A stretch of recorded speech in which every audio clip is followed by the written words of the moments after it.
Assalamualaikum warahmatullahi wabarakatuh. Shalom, Om Swastiastu, Namo Buddhaya, salam kebajikan, dan salam sejahtera untuk kita semua. Selamat pagi menuju siang untuk teman-teman yang udah menyempatkan waktunya hadir dalam diskusi kita kali ini.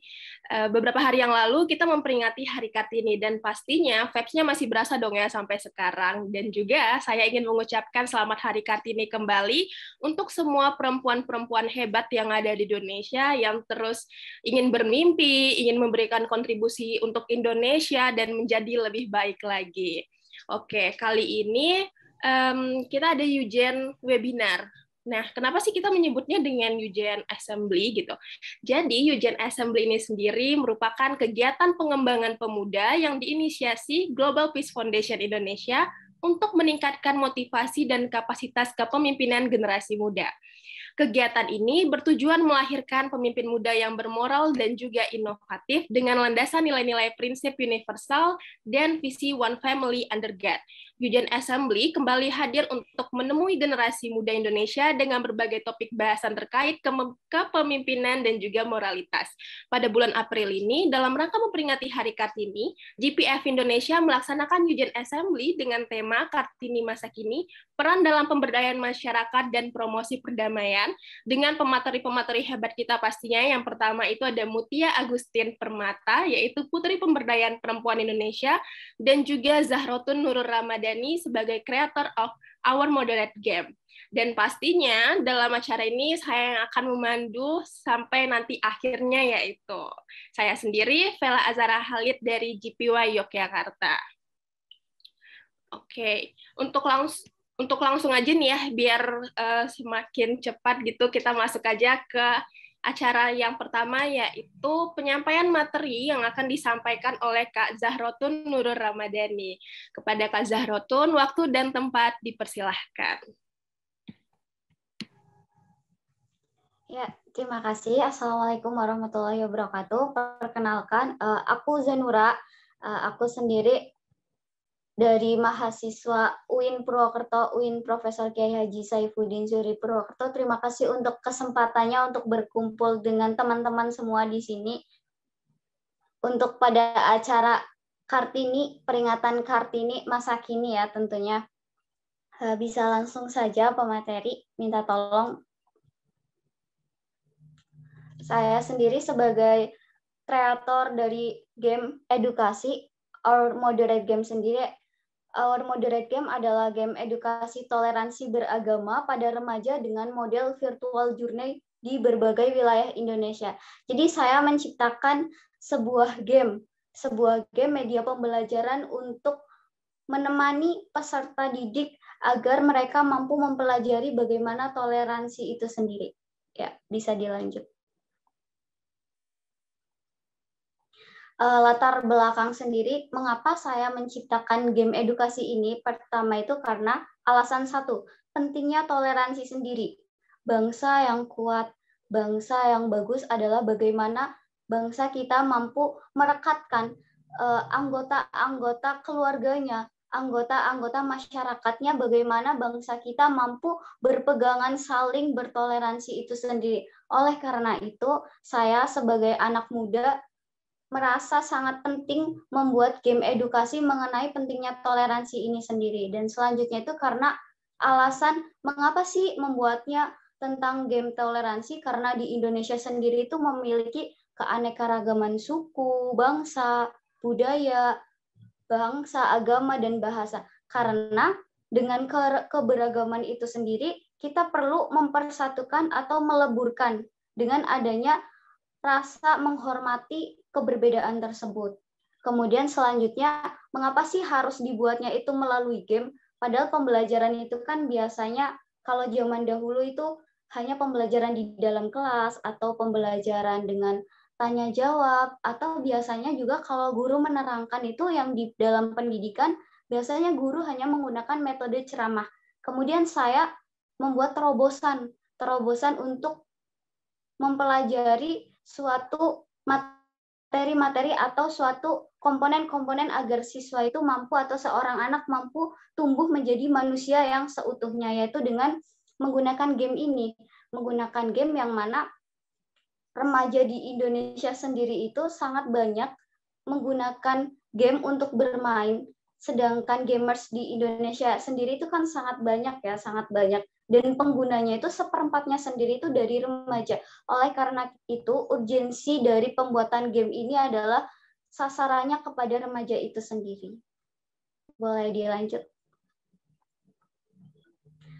Kemudian dari tujuan dibuatnya game ini tentunya adalah agar kita menciptakan proses suasana pembelajaran yang asik, yang tidak membosankan dan tidak seperti biasanya. Sebagai versi milenialnya, sebagai versi terobosan menurut saya sebagai versi terobosan yang mana pembelajaran yang seperti tadi saya katakan, pembelajaran itu di Indonesia cenderung membosankan atau di dalam kelas biasanya hanya dengan metode ceramah atau metode diskusi dengan teman kita atau biasanya berlokawisata, melakukan lokawisata kunjungan kemana, kemudian kita mempelajari pembelajaran itu dari tempat-tempat sekitar.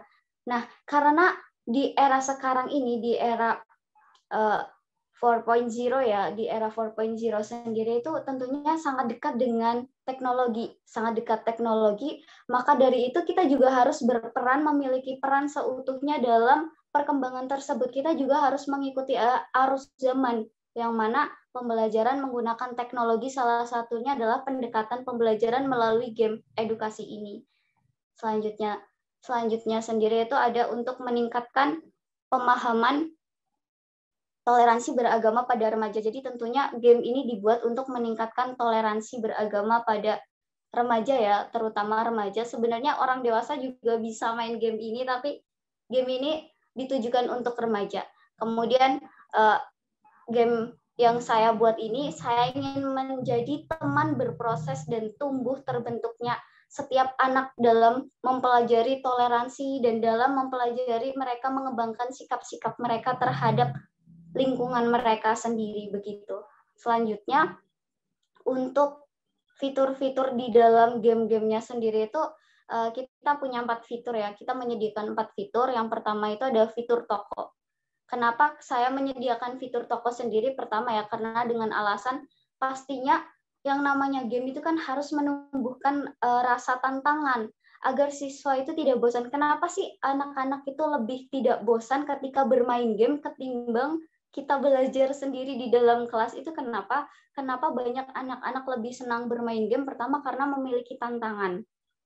Sehingga mereka merasa tertantang dan tidak bosan, merasa ingin mencari tahu, ingin melewati tantangan-tantangan tersebut. Karena tentunya setiap anak itu memiliki fase-fase pertumbuhan ya.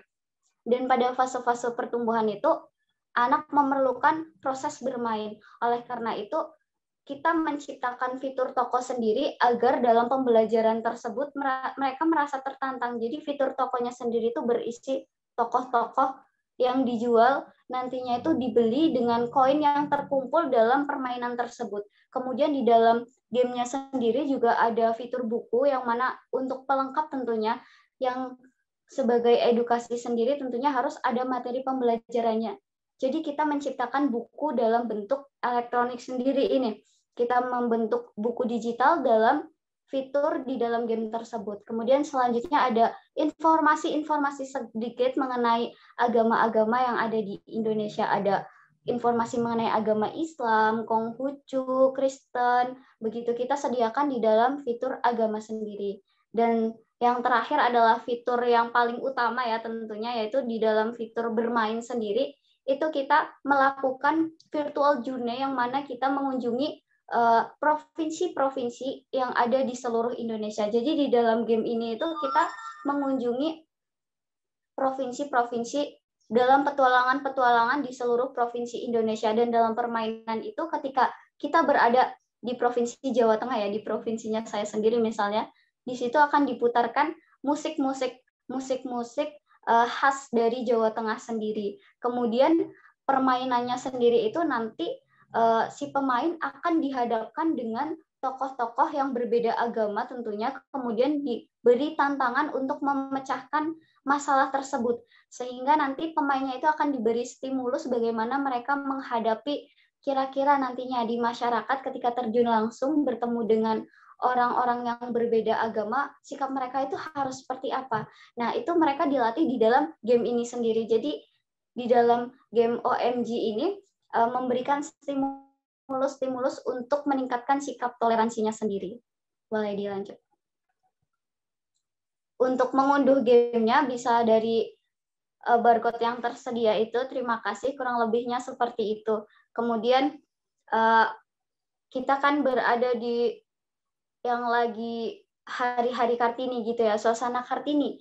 Menurut saya hari Kartini itu bukan tentang memperingati Kartini, hari Kartini itu sendiri, tapi kita juga harus menumbuhkan hari Kartini di setiap hari kita, di setiap kehidupan kita, bukan hanya pada setiap tanggal 21 April saja, tapi kita menumbuhkan rasa perjuangan di dalam hari-hari kita. Kita melakukan perjuangan-perjuangan itu baik tentang edukasi kita, tentang hati kita, bukan hanya mengembangkan sikap toleransi saja, tapi juga mengembangkan bagaimana cara berpikir kita, cara kita menghadapi lingkungan kita, cara kita memecahkan masalah kita, dan cara kita bersosialisasi dengan orang lain, itu penting. Kita perlu memiliki rasa kepedulian yang besar, begitu. Kemudian untuk selanjutnya ada cukup. Terima kasih. Wassalamualaikum warahmatullahi wabarakatuh. Waalaikumsalam warahmatullahi wabarakatuh. Wah, keren juga ya Kak inisiasi game yang dibuat oleh Kakak gitu.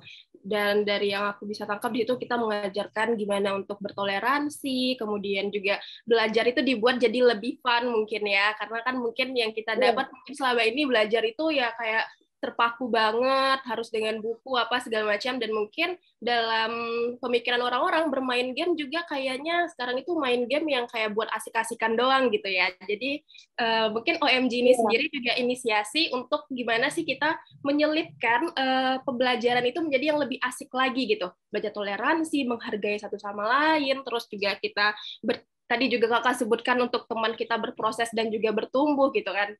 Iya sih, bener keren banget sih Kak gitu. Karena kan mungkin anak-anak sukanya main game, jadi ditanam-tanamkan ya dari kecil nilai-nilai toleransi itu seperti apa, nilai-nilai menghargai itu seperti apa gitu.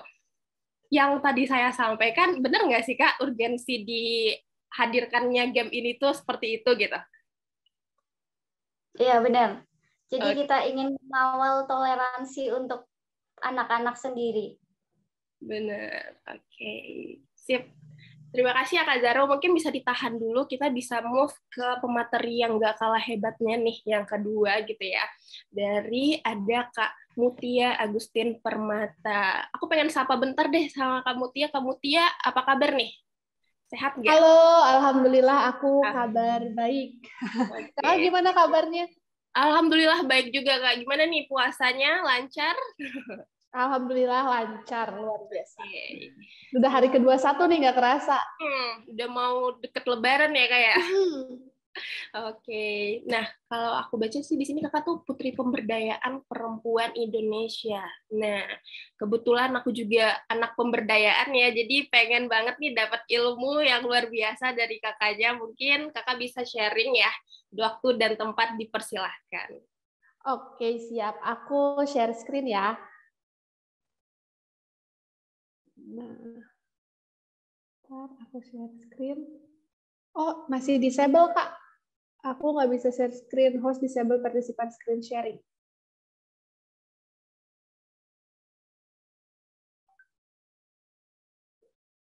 Oke.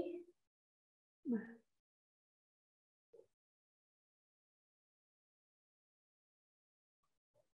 Oke, Assalamualaikum warahmatullahi wabarakatuh. Oke. Selamat pagi teman-teman semua, salam perdamaian. Senang sekali pada kesempatan ini saya bisa sharing-sharing nih sama Global Peace Foundation, di mana organisasi ini atau lini ini bergerak dalam bidang visi misi perdamaian.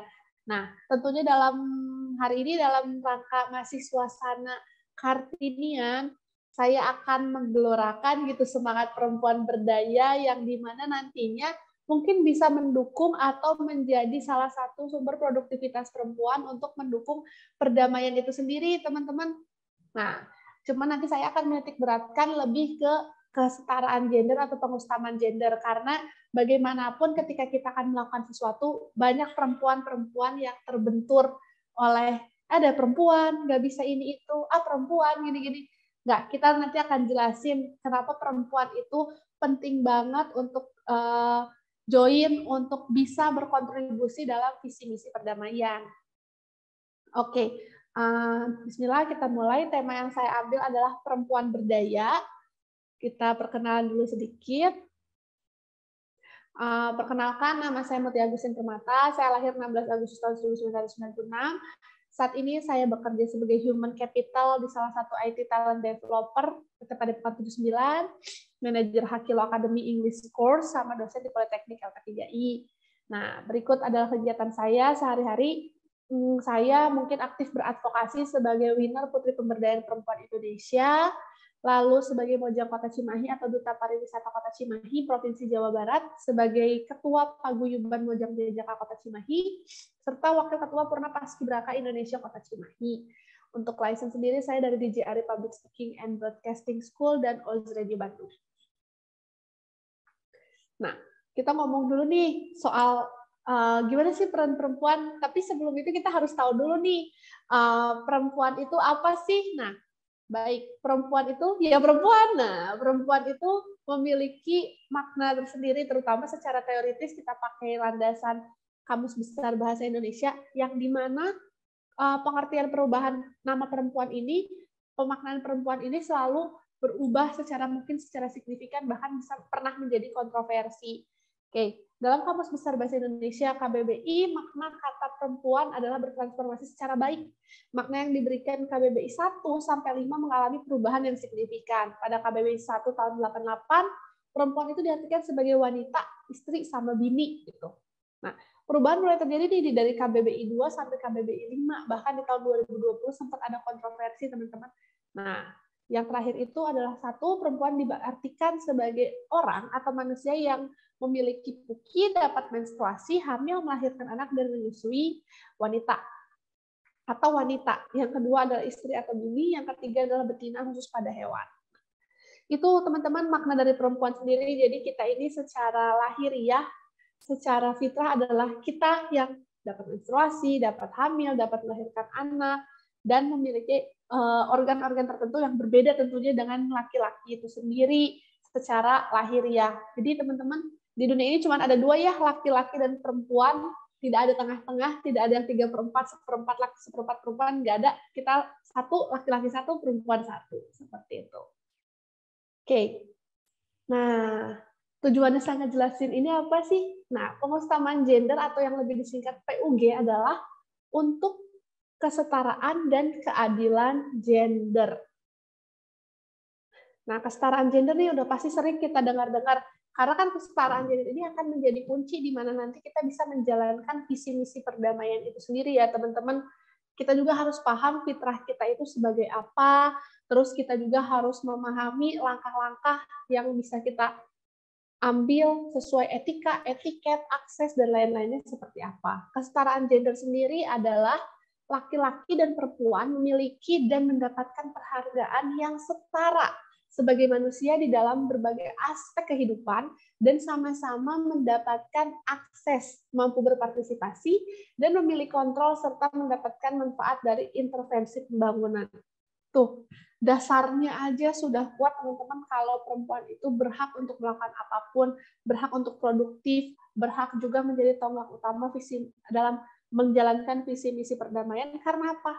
Kita akan mendapatkan akses yang sama, hak partisipasi yang sama, kontrol yang sama, serta mendapatkan manfaat, dan intervensi pun kita sama dengan laki-laki. Seperti itu. Nah, terus kita masuk lagi, pengarusutamaan gender. Pengarusutamaan gender merupakan strategi mengintegrasikan perspektif gender dalam pembangunan yang dimulai dari proses perencanaan, penganggaran, pelaksanaan, serta pemantauan dan evaluasi seluruh kebijakan, program, dan kegiatan pembangunan. teman-teman perempuan jangan khawatir untuk menjadi orang yang mengajukan atau orang yang berpartisipasi dalam hal perdamaian, orang yang menyuarakan perdamaian, orang yang menyuarakan toleransi, karena pada dasarnya negara pun sudah melindungi kita. Negara pun sudah melindungi hak kesetaraan gender kita. Even kita mengambil langkah yang mungkin kayaknya langkah itu hanya dapat dilakukan oleh laki-laki karena tenaganya gitu. Padahal kita bisa, tenang teman-teman, negara sudah melindungi kita dalam pengaruh kesetaraan gender. Yang kedua, POG ditujukan untuk mewujudkan kesetaraan gender dalam pembangunan, yaitu pembangunan yang lebih adil dan merata bagi seluruh penduduk Indonesia, baik laki-laki maupun perempuan. Dan yang ketiga, kesetaraan gender dapat dicapai dengan mengurangi kesenjangan antara penduduk laki-laki dan perempuan dalam mengakses dan mengontrol sumber daya, berpartisipasi dalam pengambilan keputusan dan proses pembangunan, serta mendapatkan manfaat dari kebijakan dan program pembangunan. Ini sudah jelas 3 poin ini menjadi dasar hukum yang kuat, dasar hukum yang melindungi kita kalau kita mau mengambil langkah, kalau kita mau melakukan hal-hal yang mungkin biasa dilakukan oleh laki-laki, tapi ternyata perempuan juga bisa loh teman-teman. Kayak misalnya tadi aku lihat Kak Zahro nih, Kak Zahro bikin game yang dulu-dulu kita tahu banyak gamers itu mayoritas laki-laki ya, Kak Zahro ya. Yang kita tahu, oh yang bikin ini si ini, anak ini. Tapi sekarang seiring berkembangnya zaman, terus kesetaraan gender juga semakin digelorakan, bahkan sekarang dilindungi oleh negara, kita nggak perlu takut. Kita pasti bisa ngelakuin hal-hal yang orang lain lakuin. Mungkin itu menjadi potensi dan kelebihan pada diri kita. Jadi udah nggak ada, perempuan mah nggak bisa bikin game. Tapi kita lihat buktinya hari ini, Kak Zahro bisa kok. Dan itu tuh dilindungi loh langkah-langkah Kak Zahro tuh oleh negara, oleh kesetaraan gender, oleh hak-hak persamaan. Itu kan adalah langkah Kak Zahro untuk menjaga visi misi perdamaian dengan cara menggelorakan toleransi melalui gamesnya yang Kak Zahro buat gitu. Dan dilindungi oleh negara. Kak Zahro tenang, kalau misalnya ada cowok yang ngomong, ngapain cewek bikin game? Kata siapa? Orang aku dilindungi negara kok kayak gini. Tenang Kak Zahro, udah dilindungin sama Kementerian Pemberdayaan Perempuan dan Perlindungan Anak. Ini dasar hukumnya teman-teman. Jangan khawatir. Itu. Nah, sekarang kita akan bahas ke isu strategis. Ketika teman-teman atau misalnya perempuan-perempuan mau produktif, mau menjalankan visi misi perdamaian atau hal apapun itu yang mendukung produktivitas teman-teman sebagai perempuan, tetap ada isu-isu strategis yang di sekeliling kita yang mungkin saat ini menjadi concern oleh pemerintah, bahkan menjadi perhatian juga nih bagi Ikatan Pemuda Prestasi Indonesia dan Putri Pemberdayaan Perempuan Indonesia, teman-teman. Yang pertama, adanya peningkatan kualitas hidup dan peran perempuan di berbagai bidang pembangunan, yang diukur dari antara lain status kesehatan, rasio laki-laki dan perempuan, rasio rata-rata lama sekolah laki-laki dan perempuan, rasio partisipasi sekolah laki-laki dan perempuan, sumbangan pendapatan penduduk perempuan di sektor non-pertanian, serta presentasi perempuan sebagai pengambil keputusan di legislatif, eksekutif, dan yudikatif. Nah, ini itu maksudnya seperti ini teman-teman. Isu yang benar-benar digelorakan supaya perempuan tetap berdaya, perempuan bisa punya langkah, perempuan bisa punya inovasi, adalah kualitas hidup perempuan yang ditingkatkan. Kualitas hidup itu seperti apa? Dari kesehatan, terus pendidikannya, terus juga dari partisipasinya perempuan itu sendiri. Bahkan sekarang mungkin yang bisa kita lihat, banyak kok perempuan-perempuan yang menjadi tokoh pengambil keputusan di legislatif, eksekutif, maupun yudikatif. Mungkin kita sekarang udah hits banget ngelihat ada Tina Tun sebagai anggota dewan dari perempuan, yang pasti dia pun akan menggelorakan toleransi tentunya, karena dia udah ada di posisi sebagai pengambil keputusan. Jadi dia itu akan lebih leluasa, dia itu akan lebih ekspresif lagi dalam menggelorakan mungkin toleransi, program-program pembangunan, dan itu adalah perempuan. Jangan khawatir, karena tadi seperti yang aku bilang, kita dilindungi sama negara. Nah, yang kedua, meningkatnya perlindungan perempuan dari berbagai tindak kekerasan yang diukur dari prevalensi jumlah kasus kekerasan terhadap perempuan dalam kurun waktu tertentu. Teman-teman, kita nggak bisa nutup mata, kita nggak bisa nutup diri kalau misalnya kita ini perempuan sering dijadikan objek atau subjek atau korban dari tindakan kekerasan, teman-teman, baik secara langsung tindakan secara fisik atau secara verbal. Ya nggak sih? Yang lagi hit sekarang itu dating abuse, verbal abuse, dan itu tuh kadang menimpa ke kita, ke perempuan gitu. Nah, di sini tuh menjadi center atau misalnya perhatian juga dari pemerintah. Kenapa? Karena tidak ketika perempuan mengalami perundungan, mengalami pembulian, lalu dia berkata, aku nggak apa-apa kok, jangan pernah ngatain nggak apa-apa kayak gitu. Nggak apa-apa itu adalah menjadi investasi yang buruk dari teman-teman sekarang untuk beberapa tahun ke depan. Mungkin sekarang nggak jadi luka, teman-teman, kita nggak tahu beberapa hari ke depan, beberapa tahun ke depan, itu akan menjadi post traumatik secara psikis buat teman-teman. Dan itu akan menghambat produktivitas teman-teman di masa depan. Jadi aku kayak pengen mengeluarkan atau ingin ngomong gitu, kalau misalnya terjadi apa-apa, silahkan ngomong kalau kenapa-kenapa. Jangan bilang itu nggak apa-apa, karena itu akan menghambat produktivitasnya teman-teman. Misalnya, ada perempuan yang dia pintar, dia cantik, tapi dia memiliki post-traumatik yang itu tuh mengganggu diri dia untuk misalnya untuk aktif berorganisasi. Mungkin ini bisa ditemukan case-nya gitu. Apa mungkin di Global Peace Foundation atau mungkin di yang lain, ada case ketika anak itu memang pintar dan produktif, tapi suatu saat dia murung atau gimana, itu pasti ada luka masa lalu atau luka kemarin yang belum selesai. Nah, itu tuh harus menjadi satu perhatian juga gitu. Di mana kalau misalnya kita ngomong nggak apa-apa, padahal kita apa-apa, itu adalah investasi yang buruk, teman-teman. Sekali lagi aku bilang seperti itu. Jadi mulai untuk berani bilang enggak, berani bilang aku nggak nyaman, berani untuk bilang, iya, kita beda kok, tolong dong toleransinya. Nah, seperti itu loh. Kayak misalnya, aku rasa pelecehan seksual yang terjadi di luar, kekerasan seksual yang terjadi di luar, atau kekerasan non seksual yang terjadi di luar, itu adalah benih-benih yang tumbuh dari hal-hal yang intoleran, debat-debat yang nggak berujung damai sampai akhirnya seperti itu. Entah debat secara omongan atau mungkin debat secara tindakan, itu kan menjadi hal-hal yang intoleran dan akhirnya menjadi sebuah tindakan yang tentunya menjadi kenangan buruk gitu buat perempuan itu sendiri, teman-teman. Kayak misalnya kalau yang tadi yang lagi hits nih ya, kayak orang terdekat saya itu kebetulan guru BK, jadi dia ketika menangani kasus ada kok yang anak SMA pacaran udah pakai kekerasan. Itu kan sebenarnya adalah perdebatan yang nggak berujung damai deh dalam hubungan gitu, hal kecil lah ya. Tapi ujungnya bisa menjadi kekerasan. Bahkan hal yang lebih luas lagi, secara perdamaian dunia yang kita lihat adalah perang di Timur Tengah gitu. Itu adalah perdebatan yang nggak pernah berujung sama perdamaian sampai akhirnya ya yang dikorbankan adalah korban perang itu sendiri, atau mungkin kita bisa lihat Ukraine sama Rusia gitu. Itu adalah perdebatan-perdebatan yang intoleran yang nggak kunjung usai sampai akhirnya harus berkorban seperti itu.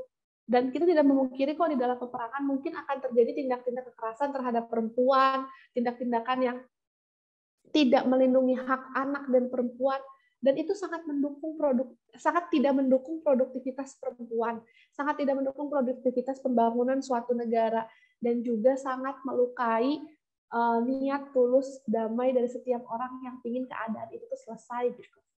Seperti itu teman-teman. Dan yang ketiga, isu strategisnya adalah meningkatkan kapasitas kelembagaan pengusahaan gender dan kelembagaan perlindungan perempuan dari berbagai tindak kekerasan di tingkat nasional dan daerah yang diukur dari ketersediaan peraturan perundang-undangan atau pelaksanaan terkait pengusahaan gender dan kekerasan terhadap perempuan, data terpilah dan data kekerasan terhadap perempuan, SDM yang terlatih, serta terlaksananya koordinasi antar SKPD dan antar pusat di daerah dalam pelaksanaan serta pencegahan dan penanganan kekerasan terhadap perempuan.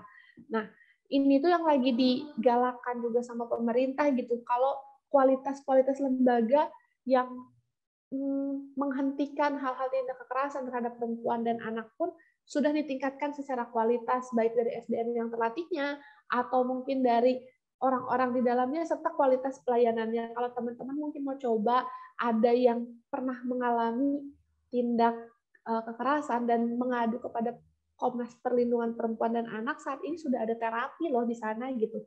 Jadi sudah benar-benar dilayani mungkin dari pasca traumatik, post traumatik, dan bahkan saat kejadian trauma itu sendiri. Begitu teman-teman, mungkin itu yang bisa saya sampaikan sejauh ini. Barangkali ada pertanyaan atau bagaimana?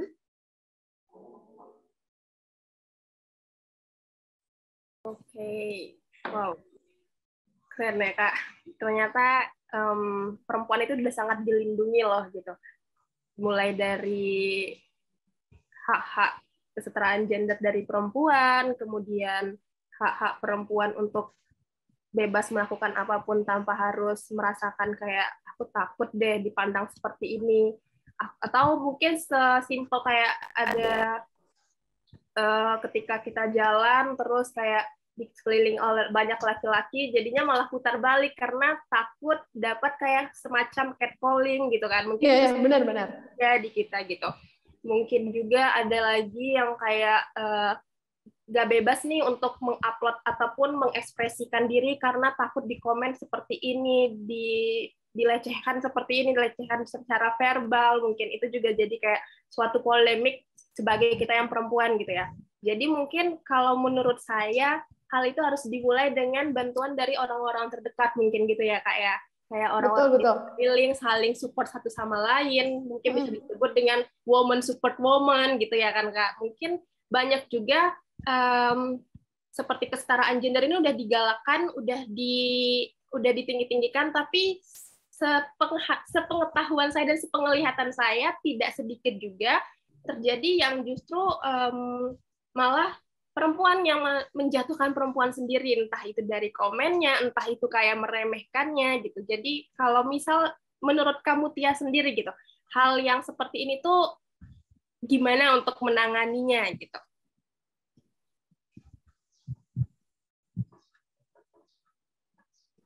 Apakah ini masih sering terjadi? Apakah ini masih jadi sebuah perdebatan gitu? Gimana?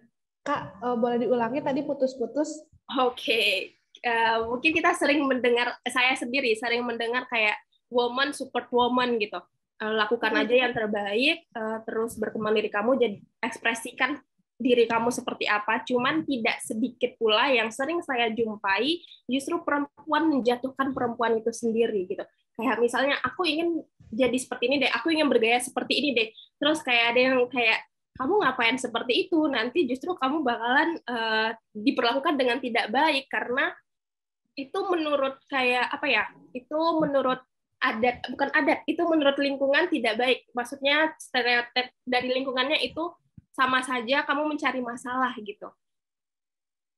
Jadi kayak perempuan itu tidak didukung oleh temannya sendiri gitu. Padahal aku ingin mengekspresikan diri aku ingin melakukan seperti ini, dan menurutnya juga itu aku tidak merugikan yang lain gitu. Nah, untuk yang seperti itu mungkin dimulai dari mana ya Kak? Gitu. Oke, emang Kak, kayak maksudnya kita nggak memungkiri juga ada juga yang kekerasan tersebut ya dilakukan oleh perempuan lagi gitu ya Kak. Dan itu tuh menurut aku padahal kita sudah punya fitrah lahiriah yang sama gitu, sama-sama mungkin pada dasarnya menggunakan perasaan, memiliki perasaan yang sama. Cuman mungkin Kak ada beberapa hal yang membuat dia merubah karakternya, memutuskan untuk merubah karakter menjadi seperti itu. Nah, hal-hal yang seperti ini perlu diedukasikan juga gitu, seperti yang tadi Kak Vela bilang, woman support woman. Itu perlu banget, karena kadang suka ada ya yang cewek-cewek, ya aku mah nggak nyaman curhat sama dia. Cari tempat yang lebih nyaman gitu. Cari juga lingkungan yang baik. Ketika teman-teman sudah tidak nyaman dengan satu lingkungan, mungkin itu bukan tempatnya teman-teman. Kalau menurutku, ketika teman-teman dirundung dalam suatu lingkungan, nggak ada salahnya kok untuk pergi. Berarti memang itu bukan tempatnya gitu. Kayak aku yakin akan selalu ada tempat untuk orang-orang yang menerima kita. Berarti itu tempat kita pulang. Tapi kalau kita ada di lingkungan yang nggak tepat, kita dirundung, berarti itu bukan tempat kita pulang. Nggak ada salahnya kok untuk say no dan pergi dari sana. Seperti itu sih, Kak Vela. Thank you, Kak. Mungkin karena aku udah mulai dengan pertanyaan tadi ya, langsung aja kayak ada beberapa pertanyaan dari teman-teman yang bisa aku sampaikan. Mungkin kamu Tia atau Kak Zahro bisa menjawab nih. Jadi ada pertama nih, nanya apa saja sih makna peringatan Hari Kartini bagi perempuan masa kini? Mungkin Kak Zahro dulu bisa jawab kali ya Kak, gitu. Makna Terima kasih. peringatan Kartini untuk sekarang itu yang seperti tadi ya. Jadi bukan hanya soal untuk memperingati saja, tapi bagaimana kita menciptakan Kartini di setiap kehidupan kita sendiri sebagai wanita tentunya ya. Bukan hanya mengenai kita menghadapi masalah, tapi bagaimana kita dalam bertumbuh dan berproses sendiri. Bagaimana kita mampu menjadi wanita yang seutuhnya, mampu menampilkan diri kita tanpa harus takut seperti yang tadi Kak Vela dan Kak Mutia katakan ya. Harapannya itu menjadi Kartini itu mampu menjadi diri sendiri, mampu menjadi diri sendiri tanpa harus takut menjadi orang lain, memiliki ciri khas di dalam dirinya dan bukan tumbuh dan terbentuk dengan karakter orang lain. Jadi kita nggak perlu hidup harus menyesuaikan orang lain. Jadi kadang-kadang itu nggak apa-apa loh kalau kita misalnya orang lain nggak menerima kita. Terus juga ya udah kita nggak harus mengikuti standarisasi dari orang tersebut supaya kita misalnya kamu harus sekelasnya aku gitu, enggak juga, tapi juga kita menyuarakan atau menumbuhkan sikap kita dengan karakter kita sendiri, dan juga tentunya harus meningkatkan kualitas kemampuan kita sendiri untuk menghadapi kehidupan seperti Kartini yang sangat peduli dengan masa depan dan pada lingkungannya seperti itu. Wah, keren-keren. Aku setuju nih sama Kak Zahro. Mungkin kamu Tia, menurut kamu Tia gimana nih makna peringatan Hari Kartini bagi perempuan di masa kini? Oke, menurut aku sendiri ya, makna peringatan peringatan Hari Kartini gitu bagi perempuan. Teman-teman dari dulu itu sejarah sudah menerangkan gitu kalau perempuan itu punya power. Contohnya adalah Ibu Raden Ajeng Kartini gitu. Sama-sama yuk kita kawal sejarah tersebut biar nggak pernah putus. Sama-sama yuk kita berani bersuara. Sama-sama yuk kita lebih produktif lagi. Sama-sama juga kita kawal sejarah ini dengan cara teman-teman yang berani buat bilang, aku kenapa-napa. Itu minimal seperti itu. Ketika kalian pura-pura nggak apa-apa, padahal kalian kenapa-kenapa gitu.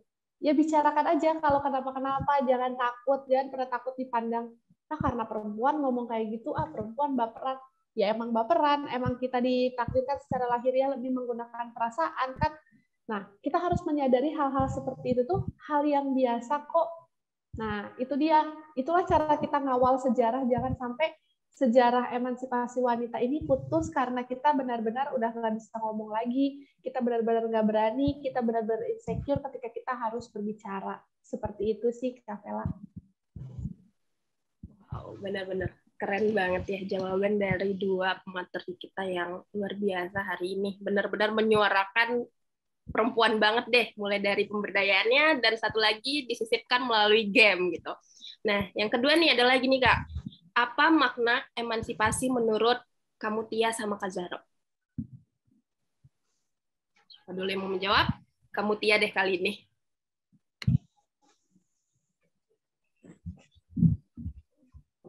Emansipasi menurut siapa, aku ya?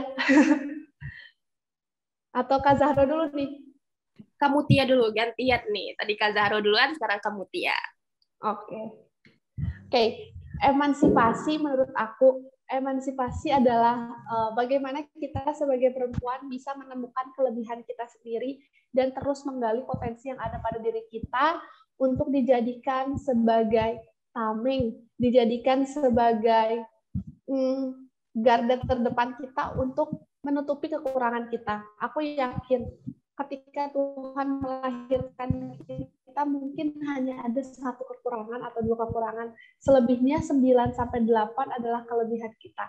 Jadi jangan takut untuk menggali potensi yang ada pada diri sendiri dan ekspresikan potensi tersebut. Maka menurut aku itulah emansipasi wanita di zaman sekarang. Oke, kalau menurut Kak Zahro sendiri ini gimana nih emansipasinya? Kalau menurut aku untuk emansipasi wanita sendiri itu udah diberikan sebagai kebebasan dalam memilih.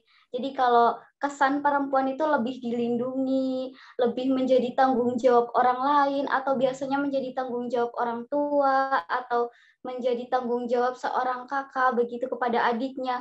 Menurut saya emansipasi wanita itu wanita lebih diberikan kebebasan untuk memilih, bukan lagi menjadi tanggung jawab orang lain, tapi juga mereka bertanggung jawab untuk dirinya sendiri. Jadi juga bertanggung jawab atas akan pribadinya, kemudian juga pilihannya, kebebasan untuk melindungi dirinya, pemikirannya yang lebih modern, dan dengan hati yang lebih peduli dengan orang lain. Seperti itu. Kita move ya ke pertanyaan selanjutnya. Tadi kan udah menjelaskan makna dari emansipasi menurut Kak Mutia sama Kak Zahro. Nah, ini pertanyaan selanjutnya itu contoh emansipasi perempuan di masa pandemi itu seperti apa sih, Kak? Kak Zahro mungkin ya bisa jawab duluan. Ya, untuk emansipasi di masa pandemi itu kita harus tetap berkarya meskipun terkurung di dalam rumah. Jadi berkarya itu tidak harus di luar. Kita juga harus bisa berkarya kapan saja, di mana saja, dan belajar kapanpun dan dimanapun begitu, Kak. Dan juga kita melakukan hal-hal baik dari rumah pun juga bisa, tidak harus menunggu bertemu dengan orang lain. Tetapi juga ketika kita berada di rumah sendiri, kita melakukan kegiatan-kegiatan kita dengan penuh tanggung jawab begitu. Benar-benar. Kalau dari kamu Tia sendiri gimana nih?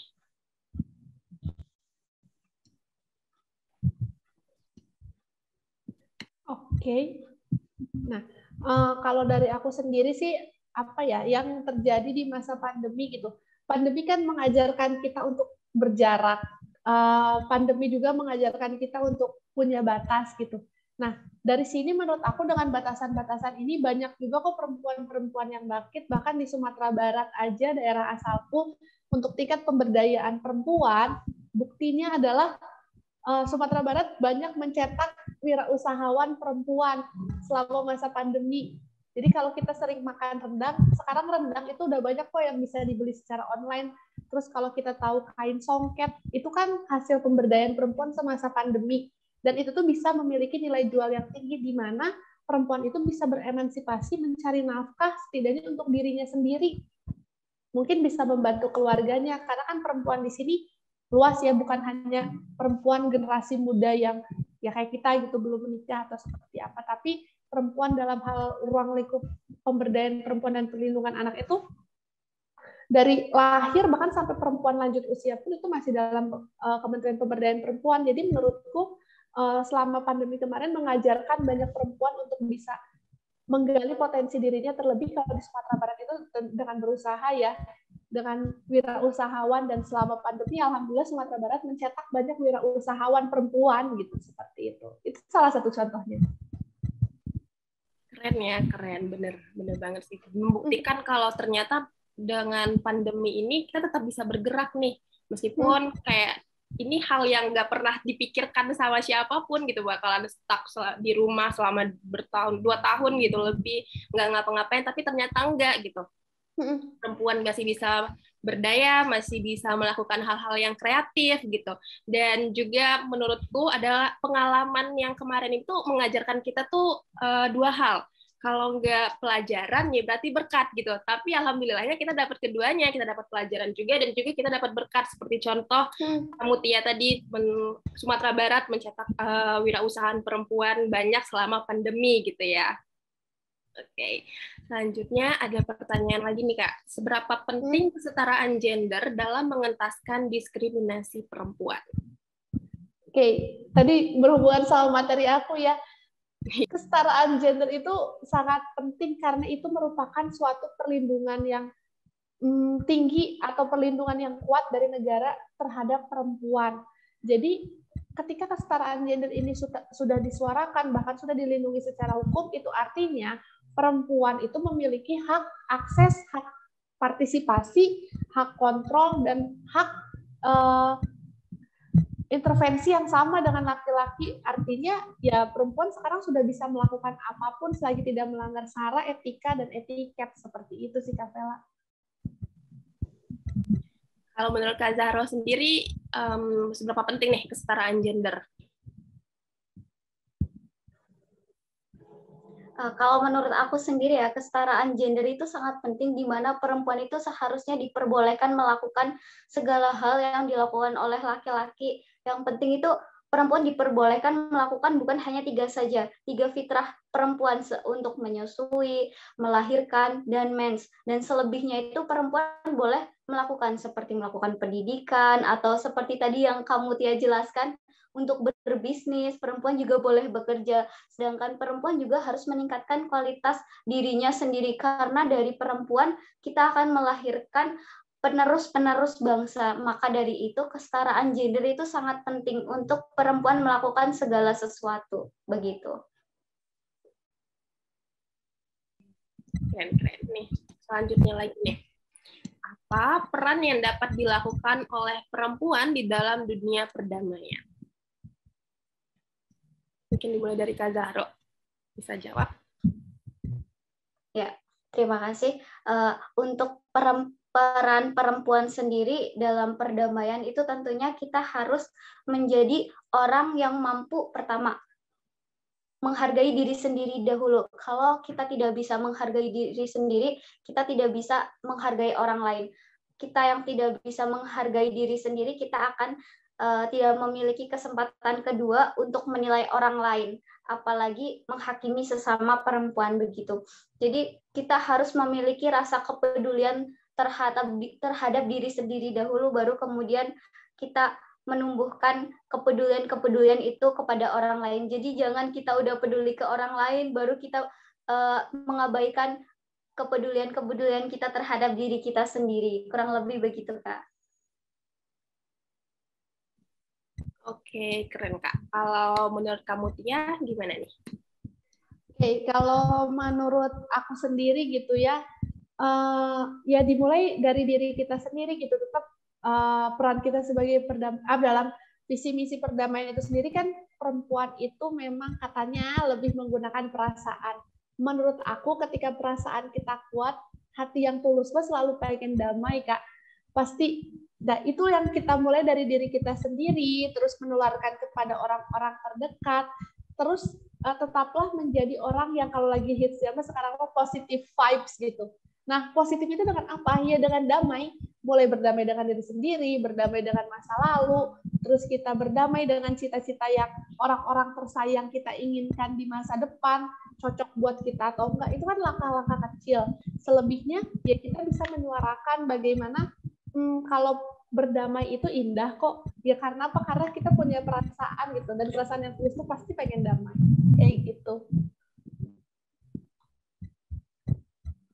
Benar-benar banget sih. Terakhir sih pertanyaannya dari aku sendiri. Kalau menurut kamu Tia sama Kak Zahro, Kartini di masa depan itu seperti apa dan bagaimana?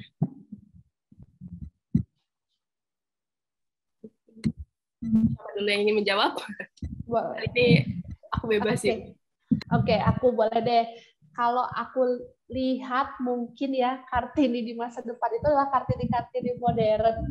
Kartini-Kartini yang akan hadir sebagai solusi mungkin untuk dunia bisnis, dunia pembangunan, bahkan visi-visi perdamaian dengan dia yang memiliki kemampuan IoT, Internet of Things. Karena kan kita udah bisa ngeramal nih secara nggak langsung itu melihat hal seperti ini.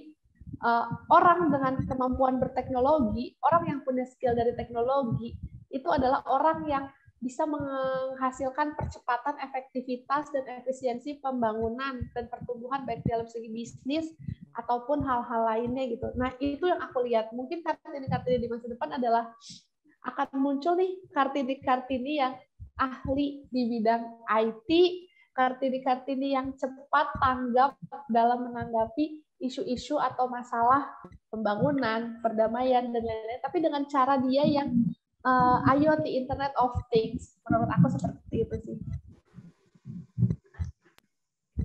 Bagus banget sih. Kalau menurut Kak Zahro, Kartini di masa depan itu seperti apa dan bagaimana? Ya, Kalau menurut aku sendiri ya, Kartini di masa depan itu adalah seseorang yang mampu mengikuti arus tanpa tergerus. Jadi dia itu bisa mengikuti zamannya tanpa mematikan karakternya sendiri. Jadi dia tetap dalam koridor yang baik meskipun berkembangnya zaman itu menuntut dia untuk mengikutinya begitu. Wow, keren, luar biasa. Kali ini webinarnya beneran isinya tuh daging semua ya, Kak. Yang disampaikan Kak Zahro, yang disampaikan Kak Mutia, dan untuk teman-teman yang masih stay sampai sekarang nih, sampai udah di tahap pertanyaan dan mendengarkan, nah luar biasa banget sih gitu. Terakhir banget nih, apa sih pesan yang bisa Kak Mutia dan juga Kak Zahro sampaikan untuk perempuan-perempuan hebat yang ada di luar sana? Mungkin Kak Zahro dulu. Ya, harapannya semoga wanita Indonesia itu lebih berani menunjukkan siapa dirinya, bukan tumbuh dan terbentuk dengan karakter orang lain dan memiliki ciri khas tentang dirinya sendiri, begitu. Kalau kamu Tia nih, apa nih? Oke, kalau dari aku sendiri, pesan dan kesannya, satu, mulai berani untuk bilang kalau nggak baik-baik aja. Yang kedua, jangan pernah lelah berbuat baik. Tapi itu tadi ketika kita lelah, ya bilang kalau lelah. Nah, setelah itu istirahat sebentar, udah itu kembali lagi berbuat baik. Supaya apa? Supaya teman-teman itu menuai selalu kebaikan. Karena aku percaya apa yang kita tanam itu yang akan kita tuai di masa depan. Seperti itu. Wow, keren-keren banget sih materi kita pada hari ini, materi yang disampaikan oleh Kak Mutia, sharing yang disampaikan oleh Kak Zahro. Semoga apapun itu yang disampaikan bisa kita aplikasikan dalam diri kita, dalam kehidupan kita. Dan saya ingin mengucapkan terima kasih buat Kak Zahro dan juga Kak Mutia yang udah menyempatkan waktunya untuk sharing, yang udah kayak memberikan, ayo kita berkontribusi sebagai perempuan, ayo kita jadi lebih baik lagi, ayo kita berani bersuara gitu. Dan makasih banget buat Kak Zahro dan juga Kak Mutia. Semoga ilmunya tuh bisa sampai ke semua perempuan-perempuan yang ada di luar sana, dan ya seperti itu. Oke, mungkin yang terakhir kesimpulan yang bisa saya tangkap adalah untuk perempuan-perempuan yang ada di luar sana, ambil peran kamu sebagai Kartini untuk diri kamu sendiri. Kamu bisa melakukan hal-hal terkecil terlebih dahulu dengan kamu tahu perasaan kamu bisa olah perasaan kamu, kemudian kamu bisa melakukan hal yang terbaik. Kamu nggak harus memulai dari hal yang besar, tapi mulai dari diri sendiri, mulai dari hal yang kecil, yang bisa memberikan kontribusi yang lebih besar dan lebih baik lagi untuk yang kedepannya gitu. Mungkin mulai dari kayak melakukan yang terbaik seperti ikut ambil peran dalam memberikan campaign yang terbaik, yang baik-baik, menyuarakan kesetaraan gender, menyuarakan toleransi, menyuarakan hak-hak perdamaian, apapun yang dilakukan oleh perempuan-perempuan yang baik dan juga memberikan impact luar biasa di Indonesia, dan pastinya nanti beberapa tahun ke depan itu pasti memberikan manfaat yang lebih besar dan lebih baik lagi gitu. Dan satu quotes yang saya suka dari Ibu Kartini itu ada kayak gini nih, karena ada bunga mati, maka banyaklah buah yang tumbuh. Demikian pula dalam hidup manusia. Karena ada angan-angan muda yang mati, kadang timbullah angan-angan lain yang lebih sempurna, yang boleh menjadikan buah gitu. Jadi teruslah berproses, teruslah berprogres, percaya dengan diri sendiri, percaya dengan apa yang kita lakukan itu adalah hal yang baik, karena niat yang baik pasti akan menimbulkan sesuatu yang baik pula gitu. Oke. Mungkin sekian yang dapat saya sampaikan dalam Yujan webinar kita kali ini. Sekali lagi saya ingin mengucapkan selamat Hari Kartini untuk semua perempuan-perempuan hebat yang ada di luar sana. Sampai jumpa di acara ataupun kegiatan GPF Indonesia lainnya. Terima kasih. Wassalamualaikum warahmatullahi wabarakatuh.